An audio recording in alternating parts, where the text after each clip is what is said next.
Welcome back to The World Over Live. We are delighted to have with us the retired bishop of the Diocese of Hong Kong, China. He was known as the new conscience of China, and he apparently continues in that role today to discuss the relationship between the Chinese government and the Vatican, as well as the state of the Church in this country that is increasingly important on the world scene. Would you welcome Cardinal Joseph Zen? Your Eminence, thank you so much for being here. I want to start with your take on how the Chinese government views the Roman Catholic Church. And by Roman Catholic Church, I mean those elements, those faithful in the country loyal to the papacy. How are they viewed? How are they regarded? I think the communists had always one policy, that is to control the church. Mm-hmm. And since they cannot accept double loyalty to the country and loyalty to one's own religion, they want to separate the Catholics from Rome. Mm-hmm. That's their only goal. So we have this patriotic association, which is nothing more than the Chinese government's creation. Yeah. And they have taken over churches, they have clergy, they have bishops, they ordain bishops. And then you have what I've always described as the underground church. Mm-hmm. Now, increasingly, Your Eminence, people tell me you shouldn't refer to the faithful in that way. You, Raymond, in your reportage, are dividing the people. Please tell me your perspective as a native Chinese ecclesial leader. Yeah, that's very sad to say.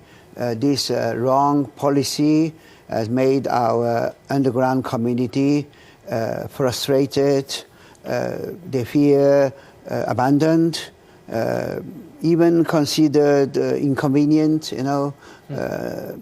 disturbing. But actually, they are the people who have been loyal to the Holy See, have suffered so many years, and now they really have reason to feel frustrated. You see, many old bishops died in that community, and they are not given successors. While in the official church, many bishops are being ordained. Mm-hmm. And so surely that doesn't seem to be fair. And the trouble is that even the letter of the Holy Father in 2007. Yeah, in which he had many words of encouragement to this underground community, has been wrongly interpreted. And that misinterpretation could go on for so long. Obviously, with the blessing of somebody on high in the Holy See. And they are saying that, everybody should come out from the underground, and because the Holy Father wants everybody to be united. But that's a wrong interpretation. The Holy Father is talking about reconciliation of hearts, of spirits, but not a reunification in one structure, because that is simply impossible. Mm-hmm. So the Holy Father said very careful words in his letter. Mm-hmm. He said, okay, we have right to work in the open, but then the exact word said, in no few instances, indeed, almost always, when you want to be recognized in the open, they put conditions which are unacceptable to a Catholic conscience. Mm-hmm. So that means it's very difficult for you to come into the open. Now, let's talk about that, because I keep hearing repeatedly, even from people in China, they say, well, you have the Patriotic Association, but many of the faithful there, many of the bishops, many of the priests in the Patriotic Association are secretly loyal to Pope Benedict. Do you believe that? I was the first to say that back in 1989, because I had a privileged opportunity to go to teach in the seminaries in China. Oh. Actually, I was the first one to request and then to be accepted to teach in those seminaries. I started right after Tiananmen Square incident, so 89, Tier 96 when they made me the Cardinal Bishop in Hong Kong. So for 7 years, I worked 6 months a year in China.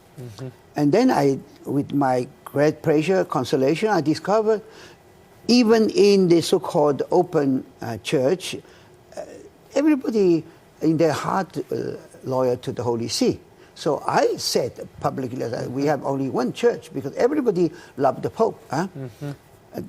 That was true, but in the following years, many things changed.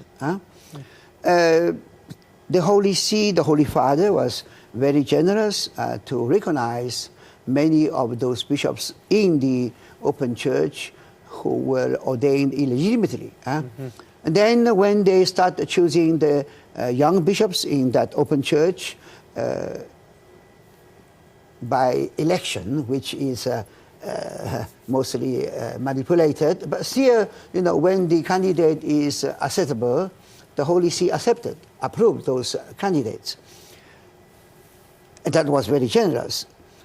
But the Holy See did not request these legitimate bishops to withdraw, publicly from the particular association.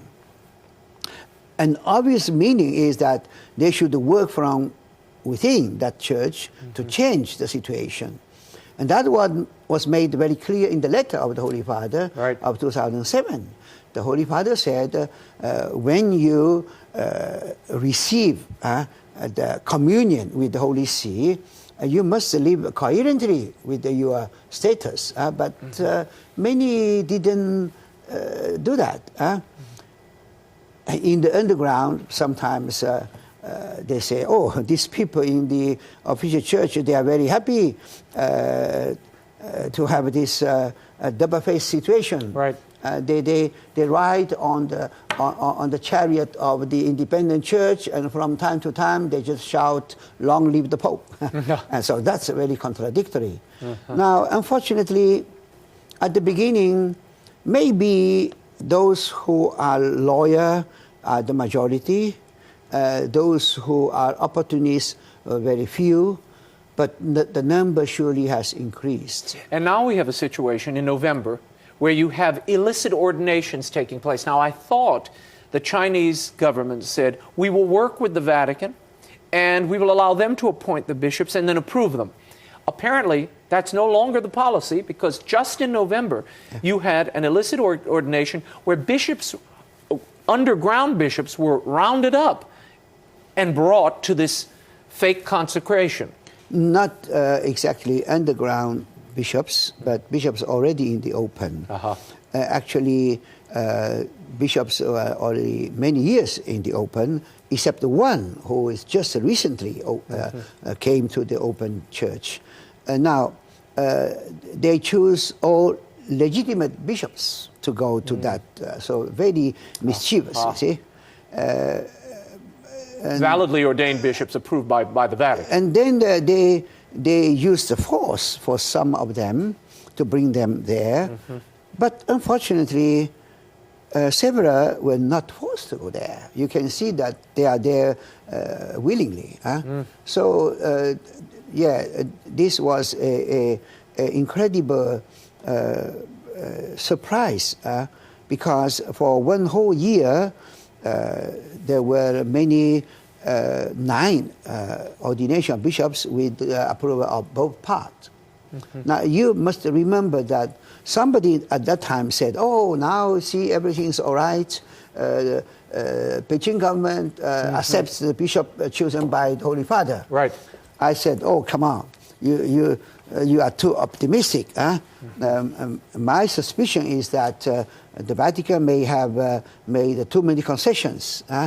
And so it's not necessarily a good thing to have those ordinations. Okay, interpret that for us, because people don't quite understand what this means. What is the intention of the Chinese government? Is this a provocative gesture to show the Vatican who's boss?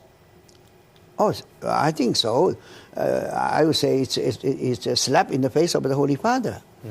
After so many concessions from the Holy See, now in this particular case, the the discussion had not yet concluded. So they should wait for a conclusion. And they went on by themselves saying, we don't wait anymore. Now, that's very, you very recently rude. wrote a piece very critical of the Vatican position and the Vatican relationship with the Chinese government. You called out a triumvirate in Rome. Who are you talking about? Now, it was very hard for me to make a decision whether to talk about such matters, because, you see, it may cause some scandal for people to know that there are divisions in the Vatican. But at the end, I decided for speaking out, because otherwise people would blame on the Holy Father what they see to be the action of the Holy See. Mm-hmm. Now, things are not that simple. The Holy See may not always mean the Holy Father. Mm-hmm.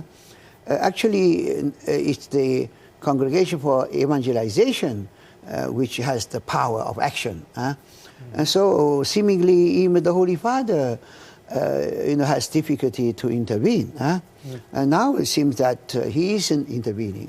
He's engaged.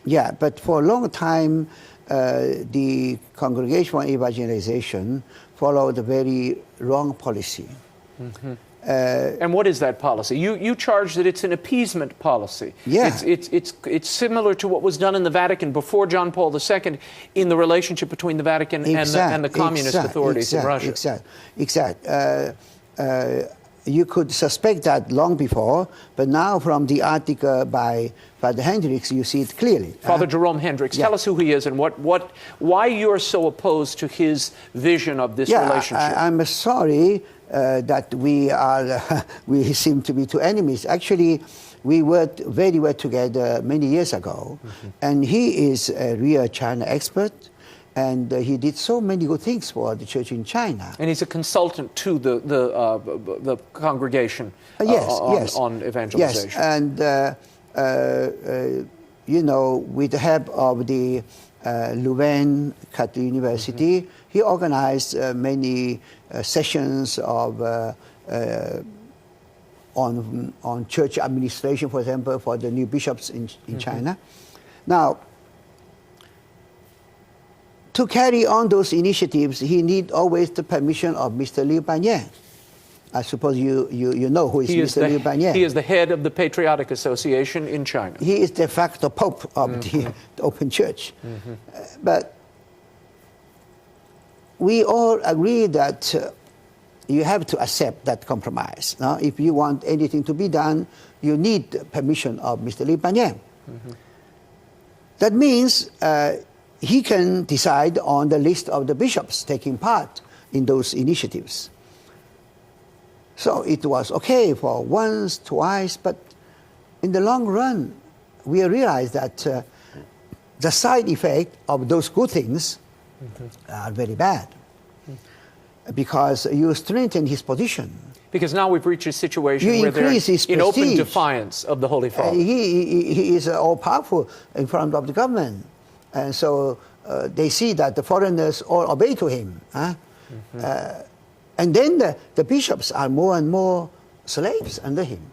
You've written, our bishops needed some supply of courage, but instead they received much misplaced compassion, which pushed them deeper and deeper into the mire of slavish subjection. Yeah. How do you turn this around, given that this seems to be the approach, at least for the moment, from this congregation in Rome that's responsible for this relationship? Exactly. Because the Holy Father always speaks about courage. But there is another voice from the Holy See which says, oh, we understand your difficulty. And then they are allowed to go to take part in the celebration of the 50th anniversary of the first illegitimate ordinations. Mm-hmm. They are allowed to go to this 8th General Assembly. So to contradict the voice in mm-hmm. the Holy See. And they're all being used, essentially, to create the spectacle that is in defiance of the Holy Father. These are men he did not approve for ordination, and that really is the heart of your critique. Yeah, sure. Let's talk for a moment about the new appointment of Archbishop Savio Han, who is the new secretary for at the Congregation for Evangelization, a native Chinese archbishop, being appointed the first, I believe, to get to this level in the Vatican. Yeah. What does that represent in your mind? What is the Holy Father trying to say through the appointment? I think everybody knows that Archbishop Savio is a theologian. He's a member of the Theological Commission, the Pontifical. So he worked under Pope Benedict, Cardinal Ratzinger. And so he is surely the one who is very faithful to the teaching of the Holy Father. So I'm full of confidence that he's going to follow the direction in that letter, which unfortunately has been neglected, even misinterpreted. And so I am sure this appointment is, is a statement by the Holy Father that he wants more faithfulness in following his letter. Well, in an interview with Avvenire, Archbishop Han, this newly appointed official, sided with you after your letter came out, and he said here, Cardinal Zen and I with him maintain that the clandestine communities still have reason to exist. Cardinal Zen, who understands very well the Chinese reality and mentality, does not trust the communist authorities very much. He maintains rightly that if the government wants to secure this trust, it must carry out concrete actions that have not been seen so far. Yeah. You see, the letter was very clear. Very clear. The 2007 letter of the Pope. Yeah, it's very clear that the patriotic association is not acceptable. And so they said that the bishops in communion with the Holy See must behave coherently. Unfortunately, for a long time, that didn't happen. And so several of those bishops recently ordained are more on the side of the government than on the side of the church. They are more officials of the government than the shepherds of the flock. And Bishop Savio uses the word opportunists have increased in that group, and that's very, very sad. So it creates a real long-term schism that's in place. We have come back instead of going up. I want to talk about the wider situation in China. I noticed in the news, and a friend of mine who does business in China said recently a statue of Confucius has been erected in Tiananmen Square. What is happening there? Why? I thought Mao and the communist revolution that swept into China, what it did was destroy Chinese culture, including all of the Confucian thought. What's at play here, Cardinal? There's only one principle. Anything useful to maintain the party at power is good. Now they think to promote this enthusiasm for Confucius is good to get support from abroad because it seems that they are respecting the traditional culture, but you see, it's all in their strategy of using the religion. Because now they are doing a lot for the religion, you know. They spend much money to have the Buddhists organize international big meetings. Gatherings and things there. And they have established many Confucian centers all around the world. And they now give a lot of money to these bishops loyal to the government, Catholic bishops. So they are doing much, but the purpose is to control the religion.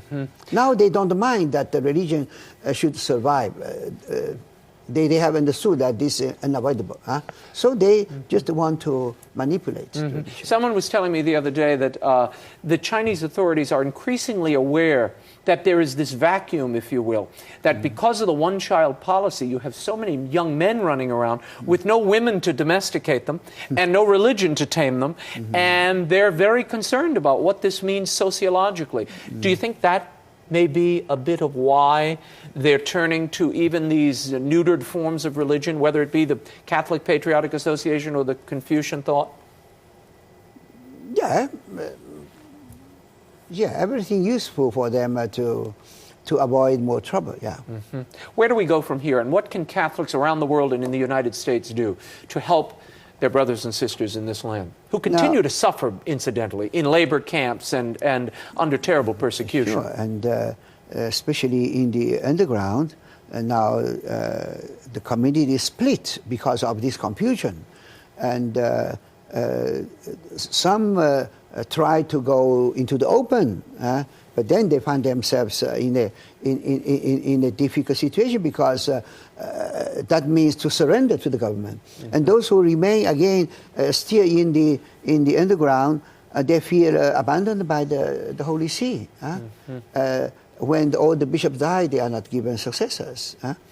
And so it's very, very depressing. Now, I've come to the United States just because I have some suspicion that there is too much optimism around. So I want to come here, tell everybody that there is still no religious freedom in China. Yeah, I mean, when you describe your country as a disastrous state, the that's church, pretty severe. in this moment. The church there, we have touched the button, I think. What about Hu Jintao, the president of China, the head of the Communist Party in China's visit to the United States? He was treated like a royal when he arrived. The red carpet treatment, a state dinner. But how was that read at home? How did the Chinese view the way he was treated in the United States and the fetting he was given? I don't think they get scandalized by that. They could anticipate that. Because now the United States needs China. Yep. Yeah, but the human rights record is abysmal in China. And the United States should have stood up and clearly made it clear that this is not acceptable on the world scene. Yeah, but you can see a tweet where a person then tell him that he should improve the human rights record. Yeah. Now, really, the problem is not only for the Catholic Church. We have this persecution of the human rights lawyer in China. They are put into prison. We have this Nobel Prize winner, Liu Xiaobo, also condemned to a long sentence.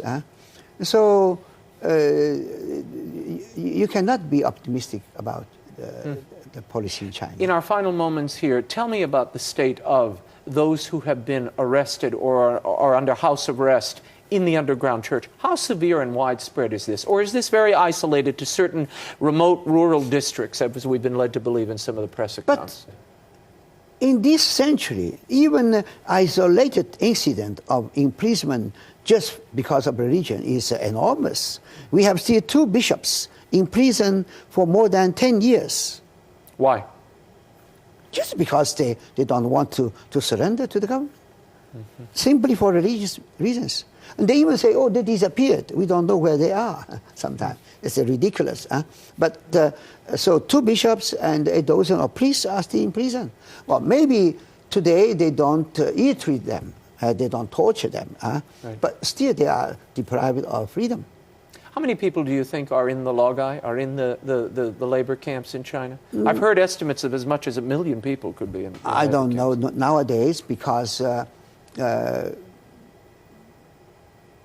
the number of Catholics still in prison in comparison with the past surely are very much limited now. But it's still a shame to have such good people arrested without reason.